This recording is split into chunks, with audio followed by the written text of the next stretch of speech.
செல்வகுமாரின் முக்கடல் காற்று பற்றிய அறிவிப்பும் இலங்கைக்கான வானிலை ஆய்வறிக்கையும். அதிகாரப்பூர்வ முக்கடல் காற்று பற்றிய அறிவிப்பிற்கு இந்திய வானிலை ஆராய்ச்சித்துறை அறிக்கையை பார்க்கவும்.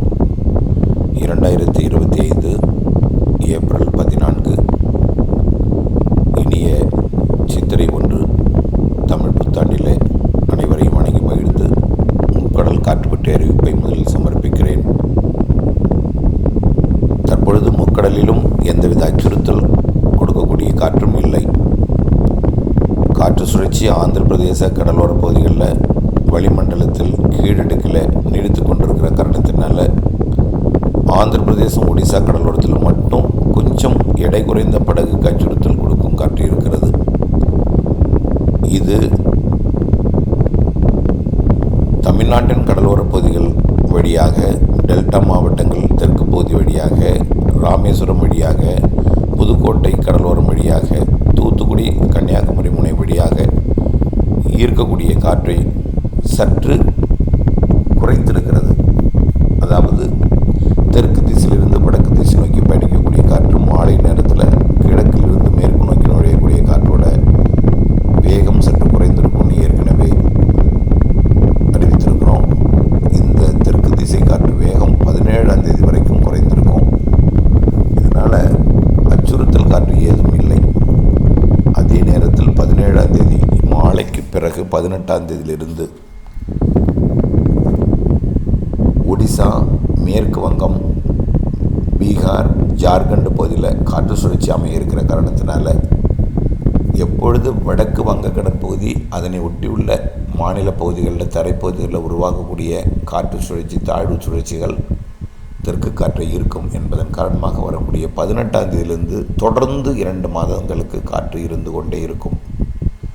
இது சித்திரை வைகாசி மாதங்களில் தெற்கு திசையிலிருந்து டெல்டாவின் தெற்கு பகுதிக்கு வழியாக ஊடுருவி டெல்டாவின் வடக்கு கரையோரம் வழியாக கடலுக்குள் இறங்கி வட தமிழ்நாட்டின் கரையை ஒட்டி பயணித்து ஆந்திர பிரதேசம், ஒடிசா வரை பயணிக்கக்கூடிய காற்று குமரி முனை தொட்டு தூத்துக்குடி, ராமேஸ்வரம், ராமநாதபுரம் மாவட்ட கடலோர பகுதியை தொட்டு கொண்டு டெல்டாவின் தெற்கு பகுதி வழியாக பயணிக்கக்கூடிய காற்று வரக்கூடிய 18ஆம் தேதியிலிருந்து தொடர்ந்து மே இறுதி தென்மேற்கு பருவமழை தொடங்கும் நாள் வரைக்கும் இருக்கும். இது சித்திரை வைகாசியில் வீசக்கூடிய காற்று என்பது அனைத்து மீனவர் நண்பர்களுக்கும் கடல் தொழில் செய்பவர்களுக்கும் தெரியும், புரியும். இதற்கேற்ற திட்டங்களை நீங்கள் வகுத்து கொள்ளுமாறு கேட்டுக்கொள்கிறேன்.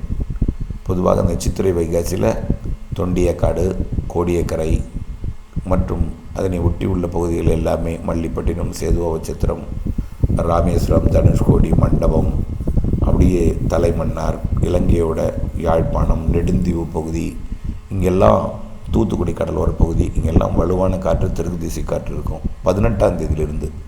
ஆனால் எந்தவித அச்சுறுத்தல் காற்று இல்லை, புயல் காற்று இதெல்லாம் கிடையாது. வடக்கே ஒரு நிகழ்வு உருவாகும் பொழுது குமரி கடல் வழியாக தென்மேற்கு திசையிலிருந்து மேற்கு திசையிலிருந்து குமரி முனையை தொட்டு மன்னார் வளைகுடாவுக்குள் நுழைந்து பாக்தில சிந்து வழியாக பயணிக்கக்கூடிய காற்று தான் இது. இந்த காற்று 18ஆம் தேதியிலிருந்து தொடர்ந்து இருந்து கொண்டே இருக்கும். மாலையில் மதியத்துக்கு மேல் கொஞ்சம் வலுவாக இருக்கும். இது அந்த நேரத்தில் தினசரி மீனவர்களுக்கு கடல் தொழில் செய்வதற்கு அச்சுறுத்தலை கொடுக்கும். எடை மிகுந்த படகுகள், திசை படகுகளுக்கும் அச்சுறுத்தலை கொடுக்கும். எடை குறைந்த படகு மீன்பிடித்தலுக்கு இந்த காற்று முழுமையான சவாலை கொடுக்கும். கடலுக்குள் இறங்க விடாமல் முழுமையான சவாலை கொடுக்கும். சித்திரை வைகாசியை ஒவ்வொரு ஆண்டும் நீங்கள் நினைவுபடுத்தி பார்த்தாலே உங்களுக்கு புரியும் இந்த காற்று எப்படிப்பட்டது என்பதை புரிந்து கொள்ள வேண்டும். இந்த காற்று தொடர்ந்து தென்மேற்கு பருவமழை காலத்திலும் இருந்து கொண்டிருக்கும். சில ஆண்டுகளில் ஜூன், ஜூலை, ஆகஸ்ட்லேயும் இருந்து கொண்டே இருக்கும் என்பதை நீங்கள் உணர்ந்திருப்பீர்கள், அறிந்திருப்பீர்கள். அதை நினைவுபடுத்தி பார்த்து கொள்ள அன்போடு கேட்டுக்கொள்கிறேன். அடுத்தபடியாக இலங்கைக்கான வானிலை ஆய்வறிக்கை. மேற்கு திசையிலிருந்து இலங்கையின் தரைப்பகுதிக்குள் நுழையக்கூடிய உயரடுத்த குளிர்காற்று யாழ்ப்பாணம் மற்றும் காங்கேசன் துறை வரைக்கும் பயணித்தாலும் மலைகளால் குளிர்விக்கக்கூடிய இடங்களில் மாலை இரவு இடிமழை பொழிவு ஏற்படுத்தும். அதாவது காலி, கொழும்பு, கோட்டை பகுதியில் நுழையக்கூடிய காற்று வெப்பத்தால் லேசாகி மேலெழுந்து கண்டி, ரத்னபுரா மற்றும் டேனியா, அப்படியே ஹம்மந்தோட்டா, கொஞ்சம் கிழக்கே வந்து கடலோரம் வரைக்கும் அங்கங்கே இடிமழை பிடிப்பை கொடுக்கும். எல்லா நாளுக்குமே வாய்ப்புண்டு. சில நாள் தெற்கு ஓரம் மட்டும் இருக்கும். சில நாள் ஒட்டுமொத்த மலைப்பகுதிகளில் கொஞ்சம் கூடுதல் பரப்பில் இருக்கும். சில நாள் சற்று மத்திய மாகாணங்கள் வரைக்கும் இருக்கும். எப்பொழுதாவது தமிழ்நாட்டிலிருந்து மழைப்பொழிவு வந்தால் அது இலங்கையோட வடக்கு கிழக்கு மாகாணங்களுக்கும் தலைமன்னார் மற்றும் புத்தளம் உள்ளிட்ட பகுதிகளுக்கும் அது மழைப்பொழிவை கொடுக்கும். ஆக புத்தளம், தலைமன்னார், யாழ்ப்பாணம் போன்ற பகுதிகளுக்கு மழைப்பொழிவு என்றால் அது தமிழ்நாட்டிலிருந்து இறுதியில் செயலிழந்து வரக்கூடிய மழையாக இருக்கும். அனுராதபுரத்திற்கு தெற்கே மழைப்பொழிவு, மேற்கு திசையிலிருந்து இலங்கையில் நுழையக்கூடிய காற்று வெப்பத்தால் லேசாக மேலிருந்து மாலை இரவு இடிமழைப்பொழிவு ஏற்படுத்தும். இது வரக்கூடிய எல்லா நாளுமே இருக்கும். ஒதுக்கித்தான் இருக்கும். ஒரு நாள் ஏற்ற இறக்கத்துடன் இருக்கும். எல்லா நாளும் ஒரே மாதிரியான அளவு ஒரே இடத்தில் பொழிந்திராது. ஒதுக்கி ஆங்காங்கே மழைப்பொழிவு இருந்து கொண்டே இருக்கும் என்று தான் சொல்ல வேண்டும். அடுத்தபடியாக இந்த இலங்கை மழை வரக்கூடிய 16, 17, 18, 19 இருக்கும். தொடர்ந்து இந்த மாத இறுதி வரை இருந்து கொண்டு தான் இருக்கும். இந்த மாத இறுதி நாட்களாம் 29, 30, 31 வங்கக்கடலில் வலுவான நிகழ்வு உருவாகிறது. மே 1, 2, 3 தேதிகளில் இலங்கைக்கும் மழைப்பொழிவை கொடுக்கும் வகையில் காற்றை ஈர்த்து இரு காற்று இணைவை ஏற்படுத்தி மழைப்பொழிவை மே முதல் வாரத்தில் கொடுக்கும். முதல் வாரத்தை விட 2வது, 3வது வாரமும் நிகழ்வுகள் இருக்கிறது என உறுதிப்பட தெரிவிக்கிறேன். கண்டிப்பாக மே மாதத்தில் வெயிலும் இருக்கிறது, மழையும் இருக்கிறது.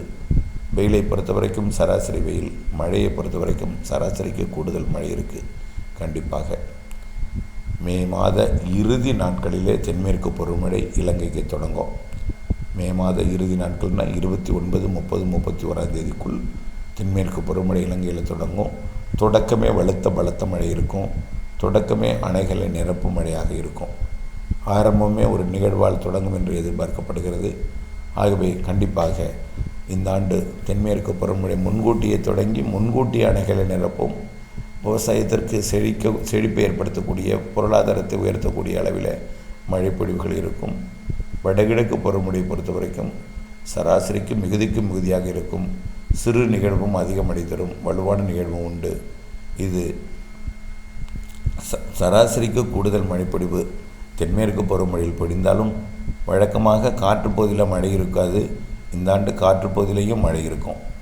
மழைநீரை சேகரித்து திட்டமிட்டு விவசாயம் செய்வதற்கு தொடர்ந்து மழைநீர் சேகரிப்பு அமைப்பை ஏற்படுத்தி ஆயத்தமாக இருங்கள். கைவசம் நீர்த்தேக்கி கவலை இல்லாமல் விவசாயம் செய்யலாம். தென்மேற்கு பருவமழையில் சராசரி கூடுதல் மழை இருக்கிறது. வடகிழக்கு பருவமழையில் அதை விட கூடுதல் மழைப்பொழிவு இருக்கிறது என்பதை நினைவில் கொண்டு வானிலை ஆய்வறிக்கையுடன் இணைந்திருந்து அப்டேட்ஸ் அறிந்து பணி செய்து லாபம் அடைந்திட அன்போடு கேட்டுக்கொள்கிறேன். நன்றி.